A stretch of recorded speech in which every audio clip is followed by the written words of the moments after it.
नमस्कार, दूरदर्शन उत्तराखंड में आप सभी दर्शकों का हार्दिक स्वागत है। प्रस्तुत है कार्यक्रम सरोकार और जैसा कि आप सभी जानते हैं, सरोकार में हम बात करते हैं जनता से जुड़े हुए मुद्दों की और समाज से जुड़े हुए उन मुद्दों की जिनका आपसे सरोकार होता है। आज हम बात करेंगे पशुपालन की। हमारे जो किसान भाई हैं वो खेती किसानी के अतिरिक्त पशुपालन का कार्य भी करते हैं और आजकल अन्य लोग भी पशुपालन के व्यवसाय से जुड़कर उसे रोजगार परक बना रहे हैं और अपनी आजीविका के रूप में उसे देख रहे हैं। तो ये पशुपालन विभाग क्या कार्य करता है, किस तरह से पशुपालन विभाग की विभिन्न कल्याणकारी योजनाएं हैं, इस पर आज हम चर्चा करेंगे। और इस चर्चा के लिए आज विशेष रूप से हमारे स्टूडियो में आमंत्रित हैं पशुपालन विभाग उत्तराखंड के उप निदेशक डॉक्टर शैलेंद्र वशिष्ठ जी। शैलेंद्र जी, कार्यक्रम में आपका बहुत बहुत स्वागत है। बहुत बहुत धन्यवाद। तो शैलेंद्र जी, जैसा कि हम कह रहे थे कि न केवल हमारे जो किसान भाई हैं बल्कि और लोग भी आजकल पशुपालन के व्यवसाय से जुड़ते चले जा रहे हैं। तो सबसे पहले मैं आपसे ये जानना चाहूँगा कि हमारा ये जो पशुपालन विभाग है ये किस तरह से कार्य करता है? देखिए, पशुपालन विभाग के ऊपर बहुत सारी जिम्मेदारियां हैं जी। सबसे मुख्य काम तो होता है चिकित्सा का। जितने भी बीमार पशु होते हैं उनकी चिकित्सा करना, फिर रोग नियंत्रण का कार्य जो है वो पशुपालन का बहुत अहम है। बहुत सारी ऐसी बीमारियां हैं जो पशुओं में पाई जाती हैं और उनके लिए टीकाकरण की आवश्यकता होती है। तो समय समय पे योजनाबद्ध तरीके से, वृहद तरीके से टीकाकरण का कार्यक्रम किया जाता है। इसके अलावा और भी जो चीज़ें पशुपालन से जुड़ी हैं, पशुओं से जुड़ी हैं, जैसे कि दवापान, उनके पेट के कीड़ों की दवाइयाँ देना, उनके शरीर पे जो परजीवी होते हैं उनको हटाने के लिए, उनको नष्ट करने के लिए बहुत सारी दवाइयों का उनका डिस्ट्रीब्यूशन करना, उनका जो है वितरण करना। इसके अलावा जो मुख्य काम है वो है पशुओं की नस्ल सुधार जी। अगर किसी भी देश को, प्रदेश को या किसी सोसाइटी को आगे बढ़ना है तो निश्चित रूप से फूड सिक्योरिटी एक बहुत इंपॉर्टेंट एस्पेक्ट है। फूड सिक्योरिटी में मिल्क का एक बहुत बड़ा रोल है, दूध का बहुत बड़ा रोल है, आपको पता है। बिल्कुल। आज कोई ऐसा व्यक्ति नहीं है जो दूध का सेवन नहीं करता। और जैसे जैसे पॉपुलेशन बढ़ती जा रही है, दूध की मात्रा या दूध का जो उत्पादन है उसको बढ़ाने की जिम्मेदारी हमारे कंधों पर भी है। तो इसलिए जो है नस्ल सुधार कर किसी भी तरीके से अगर हम दुग्ध के उत्पादन को बढ़ा दें तो निश्चित रूप से ये देश की सेवा का एक जो है अवसर होता है हम लोगों के लिए। तो ये भी हमारा एक मुख्य काम होता है। इसके अलावा बहुत सारी योजनाएं भेड़ से रिलेटेड, बकरी से रिलेटेड, पोल्ट्री, कुक्कुट से रिलेटेड, या फिर स्वरोजगार पैदा करना, लोगों को आजीविका, जो उनकी आजीविका अर्जन में सहायता करना। बहुत सारे लोग हैं जो बैंक से लोन लेते हैं, उनके लिए प्रोजेक्ट्स बनाना, और इस तरह के बहुत सारे काम हैं। अल्टीमेटली ये है कि हमें जो पशुपालक है उसकी आजीविका को बढ़ाना है, उसकी जो इनकम है उसको बढ़ाना है। अच्छा, पहले जो आपने कहा कि आप लोग जो वैक्सीनेशन है वो वाले कार्यक्रम करते हैं, टीकाकरण जिसको हम कहते हैं, दवाइयाँ देने का काम करते हैं, तो ये सारे कार्य निःशुल्क किए जाते हैं सरकार के द्वारा? देखिए, सरकारी तौर पर जब ये काम होते हैं तो एक फिक्स लेवी, एक शुल्क वो बनाया गया है। जैसे कि अगर किसी बड़े पशु की चिकित्सा होती है तो 10 रुपये लेवी होती है, किसी छोटे पशु की चिकित्सा होती है, कोई भेड़ है, बकरी है, तो प्रति पशु 5 रुपये की लेवी होती है। इसी तरह से हर चीज़ की दर है। बहुत सारी चीज़ें हम निःशुल्क भी जो है वितरण करते हैं, निःशुल्क टीकाकरण करते हैं। जैसे कि आजकल जो है FMD का टीकाकरण किया जा रहा है, इसके बारे में हम बाद में बात करेंगे। FMD के लिए किसी भी तरह का कोई भी शुल्क वो पशुपालक से नहीं लिया जाता। तो बहुत सारी हमारी जो प्रचार प्रसार से बहुत सारे शिविर होते हैं, शिविरों में हम दवाइयाँ डिस्ट्रीब्यूट करते हैं, तो लगभग वो निःशुल्क ही होती हैं जी। तो हमारे किसान भाई या जो लोग भी इस व्यवसाय से जुड़े हुए हैं या जुड़ना चाहते हैं, उन्हें यह ध्यान रखना चाहिए कि वो समय समय पर पशुपालन विभाग के पास जा करके और उनसे ये सारी जानकारियाँ प्राप्त करते रहें, कब वैक्सीनेशन करना है, कब दवाइयों का पान करवाना है पशु को, ताकि पशु की जो सेहत है वो सही रह सके और नस्ल में जैसे सुधार की आप बात कर रहे हैं उसको सुनिश्चित किया जा सके जी। तो वर्तमान में जो कल्याणकारी योजनाएं हैं उनमें से कुछ पर प्रकाश डालिए कि किस तरह की योजनाएं? देखिए, सबसे पहले तो मैं राष्ट्रीय व्यापी कृत्रिम गर्भाधान योजना पर बात करूंगा। राष्ट्रीय व्यापी कृत्रिम गर्भाधान योजना एक इस तरह का भारत सरकार का एक मोटो है कि जहां पर जो पशु में कृत्रिम गर्भाधान, जो हमारे ब्रीडेबल एनिमल हैं एक्चुअली जो उत्तराखंड में, उनकी पॉपुलेशन 50% से जहां नीचे कम, जहां पर आच्छादन है कृत्रिम गर्भाधान का, तो हम वहां पर जो है कृत्रिम गर्भाधान के आच्छादन को बढ़ाएं। हमारा टारगेट है कि इस आच्छादन को हम 70% तक लेके जाएं। एवरेज आच्छादन पूरे देश का वो 30% है। तो हमारे उत्तराखंड में अभी लगभग 50% से नीचे ही आच्छादन है। तो साल में हम लगभग 7 लाख के आसपास जो है कृत्रिम गर्भाधान कर लेते हैं। तो ये जो योजना है इसके माध्यम से ये है कि किसी भी पशु को अगर कृत्रिम गर्भाधान की आवश्यकता होती है, जब वो हीट में आता है, तो उसके द्वार पर जाकर या फिर पशु चिकित्सालय में निःशुल्क जो है इस कृत्रिम गर्भाधान कार्य को किया जाता है। इसके लिए किसी भी तरह का कोई पैसा, किसी शुल्क जो है वो नहीं लिया जाता। जिस तरह से आप बता रहे थे कि पशुओं की जो पॉपुलेशन है उसको बढ़ाने के लिए, जनसंख्या को बढ़ाने के लिए, और इंटर्न जो है फिर उससे जो उत्पाद हैं उनमें वृद्धि करने के लिए आप लोग ये सब नस्ल को सुधार कृत्रिम गर्भाधान का जो मतलब है वो ये है कि हम किसी उच्च कोटि के बुल के वीर्य को, सीमन को लैब में कलेक्ट करके फिर उससे स्ट्रॉ बनाते हैं। उन स्ट्रॉ को हम कृत्रिम गर्भाधान के लिए यूज करते हैं। उसके जो यूट्रस है, उसका जो बच्चेदानी है पशु की, उसमें हम बाहर से निषेचित कर देते हैं, उसे गर्भित कर देते हैं। और इस प्रकार से जो आने वाली संतति होती है उसकी जो क्वालिटी होती है वो बढ़ जाती है और उसका दुग्ध उत्पादन बढ़ जाता है। तो यही हमारा उद्देश्य है इस राष्ट्रव्यापी कृत्रिम गर्भाधान योजना का। इसके अलावा दूसरी जो मुख्य योजना है वो है national animal disease control programme. ये तो भारत सरकार की ही योजना है और आज पूरे देश में इस योजना को चरणबद्ध तरीके से चलाया जा रहा है। इसमें मुख्यतः हम 2 बीमारियों को कवर करते हैं। पहली बीमारी है खुरपका मुंहपका, जिसको FMD बोलते हैं, फुट एंड माउथ डिजीज, और दूसरी जो बीमारी है वो है ब्रुसेलोसिस। ये दोनों बीमारियां काफी घातक हैं। आपको जानकर आश्चर्य होगा कि पूरे भारतवर्ष में 20,000 करोड़ रुपए का सालाना नुकसान सिर्फ खुरपका मुंहपका से होता है। और इस बीमारी को कंट्रोल करना बहुत जरूरी है। गरीबी का एक मुख्य कारण FMD भी है।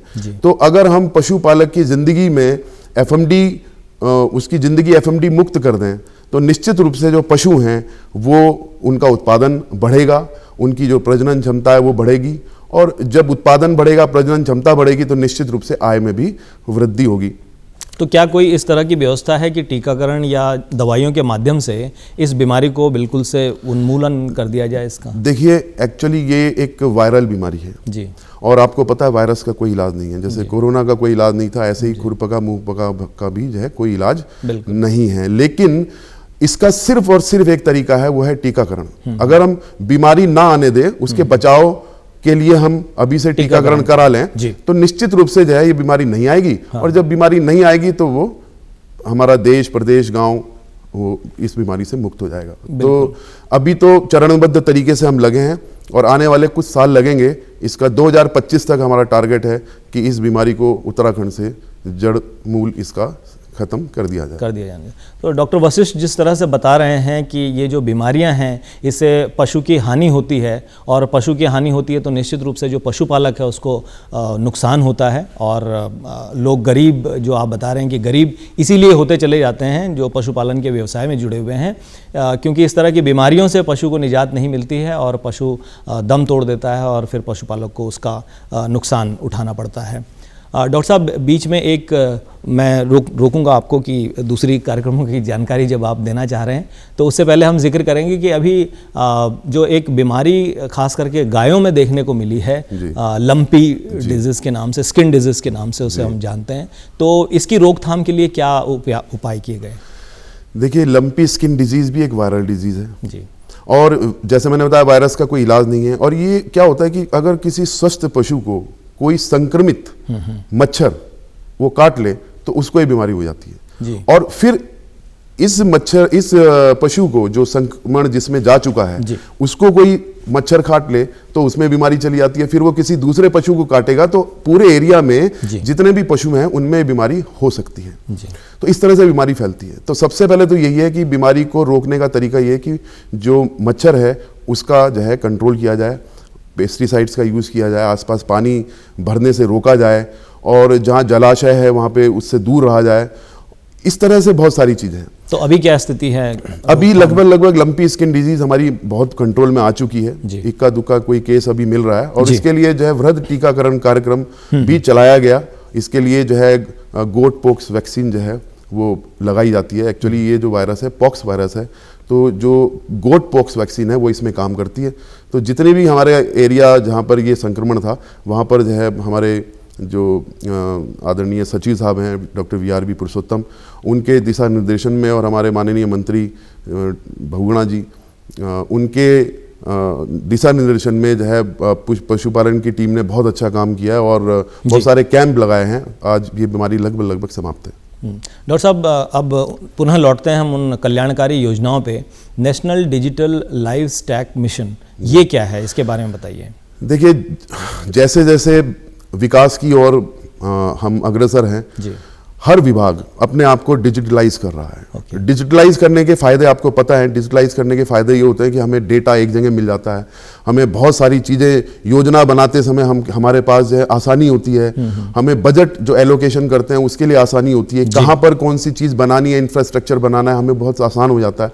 तो डिजिटलाइज करना डेटा को बहुत जरूरी है।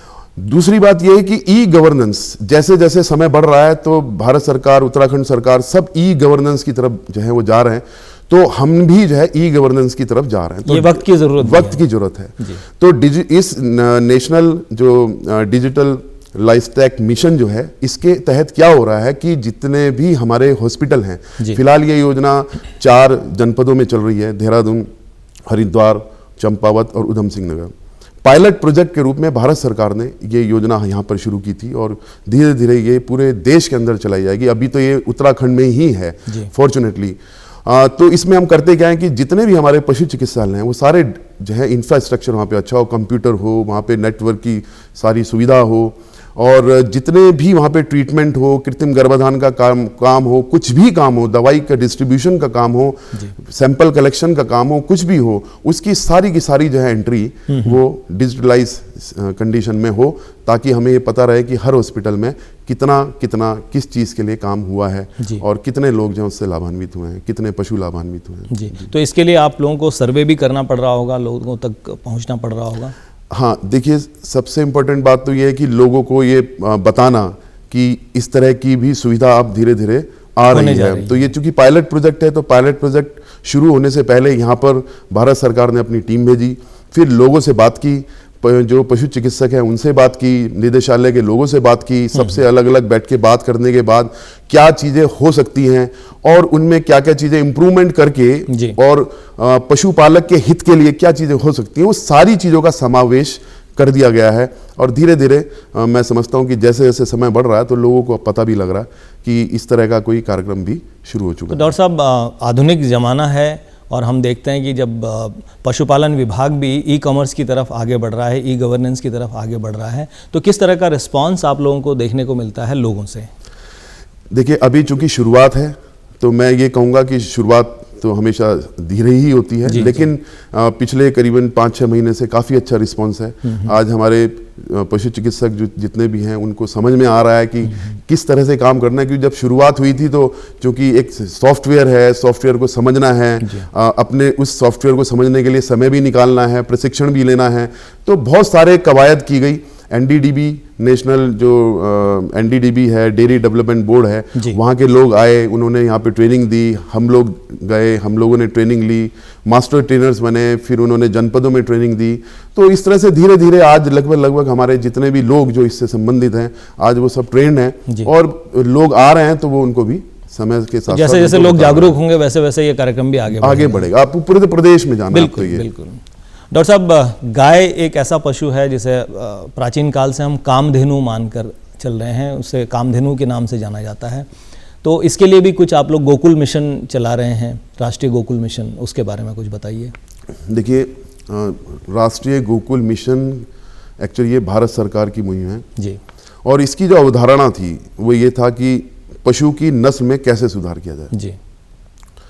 धीरे धीरे अब इस समय जो राष्ट्रीय गोकुल मिशन का जो मुख्य काम है वो ये है कि इस मिशन के अंतर्गत हम जो अपने स्वदेशी पशु हैं उनको किस तरीके से उनका संवर्धन करें, किस तरह से उनका संरक्षण करें जी। और इस पर बहुत ही अच्छा काम चल रहा है। अभी आपको जानकर खुशी होगी कि हमारे प्रदेश में जो सेंटर ऑफ एक्सीलेंस बनाया गया है वो एम्ब्रियो ट्रांसफर टेक्नोलॉजी के लिए, एम्ब्रियो ट्रांसफर के लिए, भ्रूण प्रत्यारोपण के लिए जिसको बोलते हैं। तो भ्रूण प्रत्यारोपण करने के लिए जो सेंटर ऑफ एक्सीलेंस है वो आज कालसी क्षेत्र में है, और ये हमारे लिए गर्व की बात है कि हमने वहाँ पे एम्ब्रियो ट्रांसफर टेक्नोलॉजी से बहुत सारे जो संतति हैं वो उत्पन्न की हैं। हमारे राज्य में ऐसा सेंटर स्थापित हुआ है, ये अपने आप में गर्व की बात है। बहुत अलग अलग प्रदेशों के लोग वहाँ ट्रेनिंग लेने आते हैं, साइंटिस्ट ट्रेनिंग लेने के लिए आते हैं। तो आज पशुपालन विभाग हमारा ये सब काम कर रहा है। जी, ट्रेनिंग की आपने बात की, प्रशिक्षण जो हमारे गौपालक हैं या जो लोग जुड़ना चाहते हैं, इस व्यवसाय से जुड़ना चाह रहे हैं, पशुपालन के व्यवसाय से जुड़ना चाह रहे हैं, और एक ये एक अच्छी मुहिम भी है कि इसको रोजगार की तरह लोग देख रहे हैं, स्वरोजगार की तरह अपना रहे हैं, तो उनके लिए भी प्रशिक्षण का कुछ कार्यक्रम मैंने सुना था, मैत्री प्रशिक्षण कार्यक्रम कुछ चला रही है। एक्चुअली मैत्री प्रशिक्षण कार्यक्रम थोड़ा सा अलग है जी। जो कृत्रिम गर्भाधान का आच्छादन है हम बढ़ाना चाहते हैं। अभी मैंने थोड़ी देर पहले बोला, हम चाहते हैं कि 70% तक कृत्रिम गर्भाधान का आच्छादन प्रदेश के अंदर हो, हर गांव के अंदर हो। और उस आच्छादन को बढ़ाने के लिए हमें क्या चाहिए, लोग चाहिए, जो ट्रेंड लोग, प्रशिक्षित लोग चाहिए, जो कृत्रिम गर्भाधान के काम को जानते हो। तो ऐसे कृत्रिम गर्भाधान कार्यकर्ताओं की संख्या को बढ़ाने के लिए हमने मैत्री प्रशिक्षण का कार्य किया है, वो शुरू किया है, और बहुत सालों से ये कार्यक्रम चल रहा है। हमारा पशुलोक में प्रशिक्षण केंद्र है इस चीज़ के लिए, वहाँ पर हर साल जो है कई लोग इसकी ट्रेनिंग लेते हैं। बस उसके लिए ये है कि उनकी जो बेसिक अहर्ता है उनके पास होनी चाहिए, और ट्रेनिंग लेने के बाद वो गांव में जाते हैं, उनको सपोर्ट पशुपालन विभाग देता है। उत्तराखंड लाइवस्टॉक डेवलपमेंट बोर्ड जो स्पेशली इसी काम के लिए बना है, वो उनको सपोर्ट देता है। लिक्विड नाइट्रोजन, सीमन की सप्लाई उनके यहाँ तक पहुँचाना, उनके सेंटर तक पहुँचाना, और उसके बाद वो कृत्रिम गर्भाधान के कार्य को करके आजीविका जो है वहाँ से कमाते हैं। उसके अलावा सरकार उनको मानदेय भी प्रदान करती है, जो अच्छा काम करता है उसको उसी हिसाब से मानदेय भी मिल जाता है। बिल्कुल। डॉक्टर साहब, ग्रामीण इलाकों में जो हमारे किसान भाई रहते हैं या पशुपालक रहते हैं, वो लोग सहकारिता के माध्यम से भी कार्य करते हैं, तो ये नेशनल कोऑपरेटिव जो डेवलपमेंट कॉरपोरेशन है, इसके बारे में कुछ बताइए। देखिए, बकरी पालन क्षेत्र में ये एक बहुत बड़ा इनोवेटिव कार्यक्रम हमारे विभाग ने चलाया है जी। भारत सरकार का जो NCDC है, जो national corporation cooperative development corporation है, इसके अंतर्गत ये योजना चलाई जा रही है। तो इसमें किया ये गया है कि एक फेडरेशन बनाई गई है जी। फेडरेशन में लगभग 10,000 जो बकरी पालक हैं उनको इसमें जोड़ा गया है प्रदेश भर में, और उसमें अच्छी बात यह है कि 5,000 महिलाएं हैं जी। तो महिला सशक्तिकरण की तरफ भी जो है ये जाता है, और इन सब लोगों की जो है फेडरेशन डेवलप की गई। उनकी पहले गांव-गांव सोसाइटी बनाई गई, फिर सोसाइटी बनते बनते स्टेट लेवल पे एक फेडरेशन है, और उस फेडरेशन के माध्यम से ये योजना चलाई जा रही है। इसमें करते क्या है कि एक व्यक्ति को, जो फेडरेशन का मेंबर है, सोसाइटी का मेंबर है, उसको 20 जो हैं पशु वो दिए जाते हैं रखने के लिए, और उनको सपोर्ट जो है वो दिया जाता है जी। चाहे उसको पशु चिकित्सा का सपोर्ट हो, चाहे वो दवा पान हो, चाहे वो किसी भी तरीके का सपोर्ट हो, आहार से लेके वो सब सपोर्ट दिया जाता है, और फिर वहीं से उनके पशु को फेडरेशन परचेज कर लेती है जी। और परचेज करने के बाद उनको स्लॉटर करके और बहुत अच्छे तरीके से, हाइजीनिक तरीके से उस मीट को प्रोसेस करके और उसको मार्केट में बेचा जाता है। तो जो प्रॉफिटेबिलिटी होती है उसका डिस्ट्रीब्यूशन वापस फार्मर तक दिया जाता है। तो इस तरीके से जो है एक पूरा एक कोऑपरेटिव सिस्टम काम कर रहा है आज की तारीख में। एक नया ब्रांड हिमालयन गोट मीट के नाम से, जिसको बकरा बोलते हैं, तो बकरा जो है आज वो धीरे धीरे फेमस हो रहा है। लोगों की डिमांड आती है, कॉल्स आती हैं, मोबाइल वैन्स भी लगी हैं आज, जो पूरे हमारे देहरादून के अंदर जगह जगह चलती हैं, और कॉल पे हम जो है ये सारी चीज़ें उनको उपलब्ध करा देते हैं। तो ज़रूरत है कि हमारे जो पशुपालक भाई हैं या हमारे किसान भाई हैं जो खेती किसानी के अलावा पशुपालन का काम भी करते हैं, वो लोग इन योजनाओं से जुड़ें और अधिक से अधिक लाभ जो हैं ले लें। डॉक्टर साहब, ये बताइए कि इन योजनाओं से जुड़ने के लिए हमारे किसान भाइयों को या पशुपालकों को क्या करना होता है? देखिए, सबसे पहले तो यह है कि आज हमारा सोशल मीडिया का ज़माना है जी। हमारा पशुपालन हर सेक्टर में काम कर रहा है, जैसे कि बहुत सारे सोशल मीडिया हैंडल होते हैं, फेसबुक है, वेबसाइट है, इसके अलावा आपका ट्विटर है, ऐसे बहुत सारे यूट्यूब है, ऐसे बहुत सारे माध्यम हैं। तो पशुपालक जो है वो हमारे जो इस तरह के हैंडल्स हैं वहाँ पर जाकर ये सारी योजनाओं को देख सकते हैं, समझ सकते हैं, नंबर 1। दूसरी बात, हम बहुत सारे पत्राचार कह रहा हूँ, ये जो लिटरेचर होता है जी, लिटरेचर के माध्यम से भी हम लोगों तक पहुंचने की कोशिश करते हैं। समय समय पे गोष्ठियां करना, समय समय पे कैंप लगाना जी, उसके माध्यम से भी हम लोगों को बताते हैं कि इस तरह की योजनाएं हैं। और फिर चूंकि ये बिल्कुल ग्रॉस रूट लेवल पे जाके काम होता है, गांव में जाके काम होता है। गांव में अगर सोसाइटी बनती है तो जहां 10-20 लोग उस सोसाइटी से जुड़ते हैं तो निश्चित रूप से गांव में ये बात फैल जाती है कि भाई कोई इस तरह की योजना है जिसमें इस तरह के गांव के 10-15 लोग जुड़े हैं, तो निश्चित रूप से वो चीज़ पूरे गाँव में स्प्रेड हो जाती है। तो ऐसे, और जो दीवारों पर पेंटिंग के माध्यम से, ऐसे बहुत तरीके हैं, न्यूज़पेपर के माध्यम से, मीडिया के माध्यम से, जो इस तरह के, जैसे आपके दूरदर्शन है, आज मैं यहाँ बैठा हूँ फॉर्चुनेटली, तो आज मैं बहुत सारी चीज़ें बता पा रहा हूँ। तो ऐसे बहुत सारे माध्यम हैं जिसके माध्यम से हम जो है लोगों तक पहुंच सकते हैं, तो लोगों को जागरूक करके और उनसे। हाँ जी। और दूसरा ये है कि लोग किसी भी योजना के बारे में जानकारी चाहते हैं तो हमारे जो पशु सेवा केंद्र है वहाँ जा सकते हैं। हमारे राजकीय पशु चिकित्सालय, आप वहाँ जाके जो भी हमारे पशु चिकित्सक डॉक्टर्स हैं उनसे संपर्क कर सकते हैं। तो उनके लिए बहुत आसान होता है। डॉक्टर का और पब्लिक का जो रिलेशन होता है वो बहुत ही करीबी रिलेशन होता है, तो वो पूछ सकते हैं उस चीज़ को। ये जो आपने सेवा केंद्र बताए हैं, ये लगभग हर जिले में उपलब्ध हैं? देखिए, हमारे यहाँ क्या है कि लगभग 340 के आसपास तो वेटनरी हॉस्पिटल हैं, राजकीय पशु चिकित्सालय।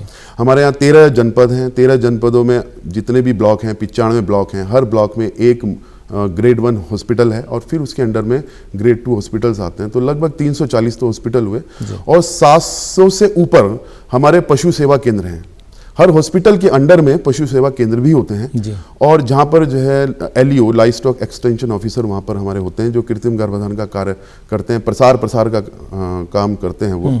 तो गांव के लोग तो उनसे बहुत करीब होते हैं, बहुत जुड़े हुए होते हैं। तो मुझे नहीं लगता कि गांव के लोगों को कोई दिक्कत होती होगी। जी, तो एक बहुत अच्छा नेटवर्क यहाँ पे आप लोगों ने तैयार किया हुआ है जिसके माध्यम से लोग इन योजनाओं का लाभ उठा सकते हैं। डॉक्टर साहब, एक और चीज़ जो मेरे जहन में इस समय आ रही है वो ये है कि आजकल का युवा शिक्षित होने के बाद वो थोड़ा इन चीज़ों से परहेज़ करता है कि पशुपालन में मैं क्यों जाऊं या खेती किसानी का काम मैं क्यों करूं। ये जो परंपरागत हमारे व्यवसाय हैं इनसे थोड़ा दूर होता जा रहा है। तो उनकी अवेयरनेस के लिए या उनको रोज़गार से जोड़ने के लिए भी आप लोग कुछ योजनाएं चला रहे हैं, स्वरोजगार? देखिए, मैं आपकी जानकारी के लिए बता दूं, अभी कोरोना पीरियड में रिवर्स माइग्रेशन हुआ। बहुत सारे लोग जो गांव दराज छोड़कर मुंबई दिल्ली चले गए थे, तो वो सब अपने घर वापस आए और वापस आने के बाद जब उन्होंने देखा कि क्या काम करें, तो आपको जान के आश्चर्य होगा कि सबसे बड़ा काम पशुपालन ही था जिसको वो कर पाए। पोल्ट्री, कुक्कुट पालन का काम है। आज बहुत सारे युवा इस तरफ आ रहे हैं, डेयरी का काम कर रहे हैं।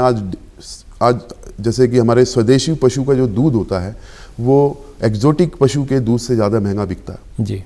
ऐसे बहुत सारे लोग हैं जो अपने स्वदेशी पशु के घी को 1000 रुपये से लेके 4000 रुपये किलो तक बेच रहे हैं। तो आज वो समय चला गया है, अब लोग धीरे धीरे इस तरफ अग्रसर भी हो रहे हैं और बहुत सारे सपोर्ट भी है। भारत सरकार का सपोर्ट भी है और प्रदेश सरकार का भी सपोर्ट है। अभी जैसे NLM national live stock mission के अंदर एंटरप्रेन्योरशिप डेवलप करने के लिए भी, रोजगार डेवलप करने के लिए बहुत सारी स्कीम्स हैं, लोग उसमें अप्लाई कर सकते हैं। बड़ी स्कीम। इन योजनाओं के अतिरिक्त आप जो प्रशिक्षण उन्हें देते हैं, जोड़ने का काम करते हैं, इसके अतिरिक्त कोई आर्थिक सहायता उनको दी जाती हो? देखिए, जो पशुपालन से जुड़े हुए लोग होते हैं, बहुत सारे लोग ऐसे हैं जो BPL परिवार से संबंधित होते हैं या फिर वो अनुसूचित जाति या जनजाति से जुड़े हुए होते हैं। तो ऐसे लोगों के उत्थान के लिए हमारे यहाँ कुछ योजनाएं चलाई जाती हैं, जैसे कि बकरी पालन योजना है, गो पालन योजना है, इसके अलावा भेड़ पालन योजना है, मुर्गी पालन से संबंधित योजना है। तो जैसे हम अगर बात करें बकरी पालन, भेड़ पालन योजना, तो लगभग 70,000 रुपये का वो योजना होती है। एक यूनिट 70,000 रुपये की मानते हैं और उसमें 7,000 रुपये का अंशदान होता है। जो व्यक्ति है वो अब 7,000 रुपये देगा और बाकी जो 90% है वो सरकार जो है उसको देती है। तो उसमें 10 पशु, 10 फीमेल मादा और 1 नर मेढ़ा उनको दिया जाता है। इसी तरह से जो गाय पालन में है, गाय पालन की जो टोटल स्कीम है लगभग 40,000 रुपये की है, जिसमें लगभग ये मान के चलिए कि 4,000 रुपये का अंशदान पशुपालक को देना होता है। बाकी में पशु, उसका बीमा, उसका यातायात, आना जाना, जो भी कुछ है, आहार, वो सब चीज़ें जो है वो गवर्नमेंट की तरफ से लगभग फ्री है। तो उम्मीद है कि हमारे जो युवा दर्शक हमसे इस समय जुड़े हुए हैं वो ज़रूर इस बात पर ध्यान देंगे कि ये भी एक व्यवसाय हो सकता है और इसको अपना करके आप स्वरोजगार की तरफ आगे बढ़ सकते हैं। इसमें भी काफ़ी संभावनाएं दिखाई देती हैं। डॉक्टर साहब, हम बीमारियों पे थोड़ा सा आते हैं और हमारे जो किसान भाई या पशुपालक हैं उनके लिए थोड़ी सी जानकारी आपसे चाहूँगा कि वो कौन सी संक्रमण की बीमारियां हैं जो पशुओं से मनुष्य में भी फैल सकती हैं। देखिए, आपने जो प्रश्न किया वो बहुत ही इम्पोर्टेंट प्रश्न है जी। एक्चुअली क्या होता है कि ऐसी बीमारियों को जूनोटिक बीमारियां बोलते हैं, जो बीमारियां मनुष्य से पशु में और पशु से मनुष्य में आती हैं। लगभग 70% बीमारियां, अगर हम सिर्फ बीमारियों की बात करें, अगर हम बीमारी को कोई कैटेगराइज करें, ये बोलें कि ये मनुष्य की बीमारी है, ये किसी पशु की बीमारी है, तो अगर हम इस तरह से ना सोचें जी, हम ये बोलें कि ये बीमारी है, तो बीमारियां जितनी होती हैं लगभग 70% बीमारियां ऐसी होती हैं जो जूनोटिक होती हैं जी। ये अपने आप में एक बहुत बड़ी बात है। हर पब्लिक के जो जितने भी हमारे नागरिक हैं सबको ये पता होना चाहिए कि बीमारी किसी की नहीं होती। बीमारी ना पशु की होती, बीमारी ना मनुष्य की होती, बीमारी तो बीमारी होती है। और बीमारी को अगर रोकना है, उसका उन्मूलन करना है, तो हमें उस बीमारी का उन्मूलन पशु में भी करना पड़ेगा और मनुष्य में भी करना पड़ेगा। और इवन जहां पर पशु रहता है और मनुष्य रहता है उस एनवायरनमेंट के अंदर भी उसका उन्मूलन करना पड़ेगा जी। तो साफ सफाई का ध्यान रखना चाहिए और ये नहीं सोचना चाहिए कि ये केवल पशुओं की बीमारी है, वो मनुष्यों तक भी पहुंच सकती है। आफ्टर ऑल वायरस है तो वो किसी को भी हार्म कर सकता है। डॉक्टर साहब, आप हमारे कार्यक्रम में आए, आपने हमारे किसान भाइयों को, पशुपालक भाइयों को तमाम जानकारियाँ दी, पशुपालन विभाग द्वारा चलाई जा रही विभिन्न कल्याणकारी योजनाओं की जानकारी दी, इसके लिए आपका बहुत बहुत शुक्रिया। आपका भी धन्यवाद। तो ये था हमारा आज का सरोकार, जिसमें हमने बात की पशुपालन को लेकर के, पशुपालन विभाग द्वारा चलाई जा रही विभिन्न कल्याणकारी योजनाओं को लेकर के। उम्मीद है ये कार्यक्रम आपको पसंद आया होगा। अगली बार पुनः भेंट होगी एक नए विषय के साथ में, नए कार्यक्रम में। तब तक के लिए मुझे और सारी टीम को दीजिए इजाज़त। नमस्कार।